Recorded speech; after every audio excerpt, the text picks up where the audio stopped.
안녕하세요. 94일생입니다. 지난 영상에서는 손실을 모두 복구했던 제 계좌가 2주일 만에 다시 마이너스 2천만 원이 되었는데요. 새해를 맞이한 이번 주에는 약간의 변화가 있었습니다. 코스피가 드디어 박스권을 벗어나고 신고가를 다시 썼는데요. 일주일간 무려 4.36%나 상승을 해서 금요일에는 4,309포인트로 장 마감을 했고요. 특히 삼성전자가 금요일 하루 만에 7%가 상승하는 걸 보면서 정말 대단하다고 생각했습니다. 삼전은 항상 엉덩이가 무겁고 느릴 거라는 생각에 손이 잘 안 나갔었는데요. 그런 삼전이 하루 만에 7%가 오르다니 정말 놀라웠습니다. 지금이라도 살까 생각했지만 너무 뒷북 같아서 매수하지 않았는데 더 갈 것 같아서 정말 고민 중이긴 합니다. 그래도 일단 저는 제 종목들로 수익을 잘 내보도록 하겠습니다.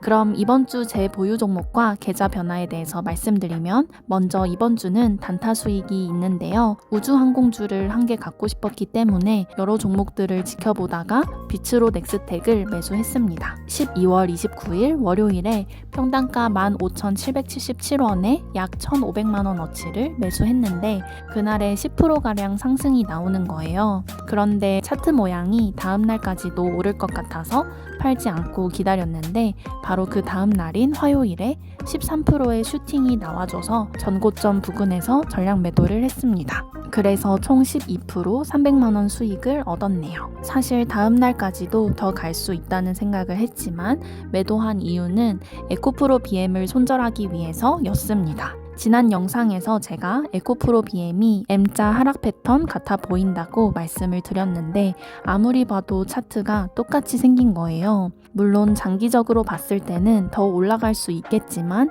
시드가 오래 묶여 있는 게 싫고 하락하면 제 멘탈에만 안 좋은 영향이 갈 것 같아서 비츠로 넥스텍으로 에코프로 BM을 손절해야겠다 라고 마음을 먹었습니다. 그래서 월요일엔 비츠로 넥스텍 수익이 충분하지 않았어서 하루 정도 더 홀딩을 했었고요. 화요일에 거의 18%까지 올랐다가 내려올 때 그래도 수익이 300만원은 되어야 손절을 마음먹을 수 있겠다 싶어서 300만원이 깨지기 직전에 매도하고 바로 에코프로 BM도 전량 매도해 버렸습니다. 그래서 에코프로 BM으로는 손실이 마이너스 380만원이 찍혔지만 단타 수익 덕분에 마이너스 80만원 정도만 손해보고 에코프로 BM을 정리할 수 있었고요. 처음엔 딱 마이너스 300만원어치만 손절하고 나머지는 놔둬볼까 하는 생각도 있었는데 그럼 괜히 신경만 쓰이고 수익이 나도 소액이기 때문에 의미 없다는 생각이 들어서 그냥 마이너스 80만원까지 전량 손절해버렸습니다. 제가 에코프로 BM을 매도했을 당시 평단가가 15만 1,243원이었는데 지금 주가는 6%가 빠진 14만 1,700원이니까 그래도 정말 잘 팔았다는 생각이 드네요. 약 3년간 물려있다가 드디어 탈출 아닌 탈출을 하게 된 것이기 때문에 만약 오르더라도 제 종목이 아니라고 생각하고 다른 종목으로 수익을 내보려고 합니다. 그래서 에코프로 BM 매도를 통해서 시드 2,250만원 중에 1,870만원을 건졌고요. 비츠로 넥스텍 매도한 1,800만원을 합해서 총 현금 3,600만원이 생겼었습니다. 네, 과거형이고요. 비츠로 넥스텍을 매도한 후 다음 날도 오르면 다시 들어가야겠다 생각하고 있었는데 1월 2일에 열린 금요일 장에서 재차 상승이 나오더라고요. 우주항공주 테마에 힘입어서 신고가를 쓸 수 있지 않을까 하는 생각에 전고점인 25,000원에 1,400만원어치를 샀다가 하락하는 것 같아서 평단가 근처에서 1,000만원을 매도하고 지금은 400만원만 남겨놨습니다. 이 정도는 만약 하락이 나와도 충분히 물을 탈 수 있는 금액이기 때문에 큰 걱정은 없고요.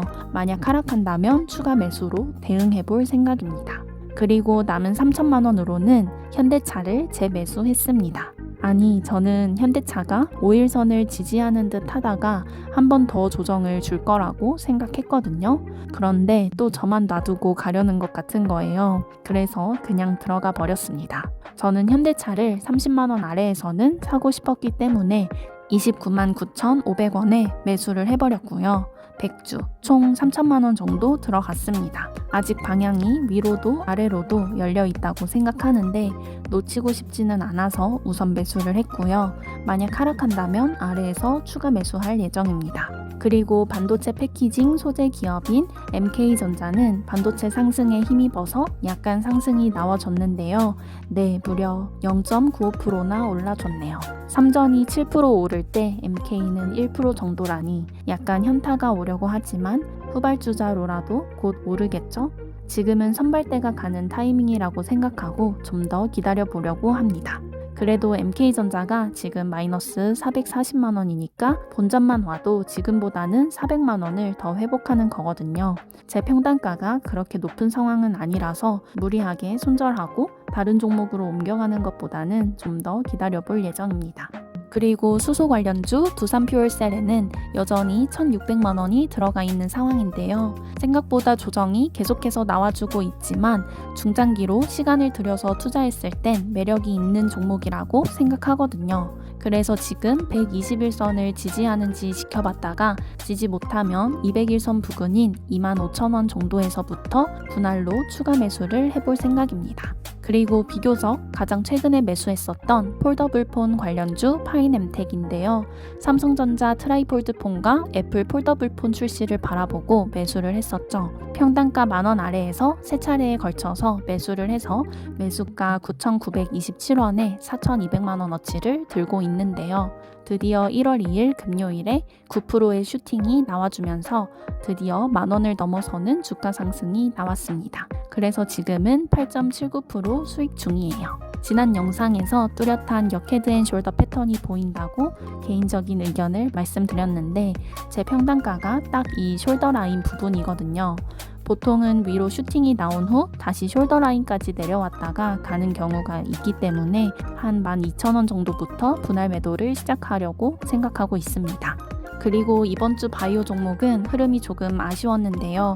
우선 유한양행은 아직도 박스권 하단에 있는 모습입니다. 종목이랑 사랑에 빠지지 말라고 그랬는데 저는 왜 아직도 유한양행을 믿는 건지 벌써 유한양행과 함께한 시간도 1년 반 정도가 되었네요. 그래도 최소한 박스권은 유지해주고 있고 우량한 종목이라서 마음이 편한 점은 장점인데 5천만 원이나 들어가 있으니까 이 큰 금액을 효율적으로 잘 굴리지는 못하고 있다는 생각이 드네요. 참 개미들의 인내심을 시험해보려고 하는 것 같은데 이제 와서 손절할 수는 없으니 털리는 개미가 되지 않도록 계속해서 잘 버텨보도록 하겠습니다. 그리고 로키텔스케어는 금요일에만 5% 하락이 나오면서 또다시 아래로 흐르려고 하는 모습인데요. 외국인이 요새 계속 팔아서 좀 불안하긴 했는데 그래도 새해를 맞이해서 금요일에 외국인이 약간 매수했더라고요. 그에 비해 기관은 계속 사모으고 있는데 로킷이 8만원 갔을 때나 지금이나 기업의 펀더멘탈에는 변한 게 없기 때문에 지금 당장은 출혈이 좀 크긴 하지만 믿고 계속 홀딩 해보려고 합니다. 이렇게 2023년 3월 31일부터 거래 정지 중인 비덴트를 포함해서 아직 종목은 8개 종목을 유지하고 있는데요. 비덴트가 이제 올해인 2026년 4월 9일에 개선 기간이 부여된 게 종료가 되고 상장 폐지 여부가 결정될 예정이라서 죽이 되던 밥이 되던 올해는 비덴트를 제 계좌에서 없앨 수 있을 것 같습니다. 그래도 처음 유튜브를 시작했던 1년 전에는 종목을 20개 이상 가지고 있었는데 많이 줄인 거랍니다. 여기서 더 줄이려고는 하고 있는데 이 종목도 좋아 보이고 저 종목도 좋아 보여서 욕심에 종목 수를 줄이기가 참 쉽지 않네요. 이렇게 지난주 대비 이번 주는 마이너스 1,700만원 정도로 300만원 손실이 줄었습니다.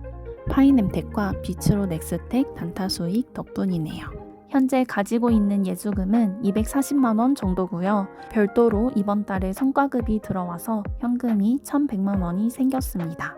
그래서 이건 현금 확보를 하고자 따로 K뱅크 파킹 통장에 넣어뒀고요. 또 제 나이가 이제는 결혼을 생각 안 할 수 없는 나이이기 때문에 꺼내 쓰지 말자는 의미에서 결혼준비라는 이름을 지었는데 지금까지는 계속 꺼내 쓰긴 했지만 올해에는 다시 좀 모아보도록 하겠습니다.